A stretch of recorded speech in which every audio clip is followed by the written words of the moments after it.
one of those items that you just like, why didn't I think of this? Keep the same box, keep it in good condition, so by the time it hits the shipping department, we can take this off, make sure the right parts are there, make sure the right quantities, seal it up and send it out. It still looks nice. We've been able to save time and cost. We don't have to rebox them by the time it goes out to the customer. So one of the things we talk about is reducing cycle times. That's kind of what you're talking about, and the improvements. Yep. And it's also nice because we can have work in process labels going through. They can just keep slapping on new stickers as it goes from station to station.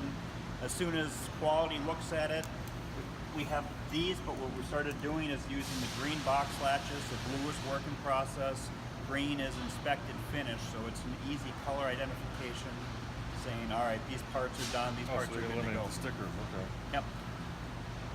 And so you don't destroy the boxes in the process at Correct. all. Yep. So Great. it's one box all through the process. The box stays in good shape because we're not folding the tabs over to try to seal them up, package them. Looks much nicer going out the door to the customer.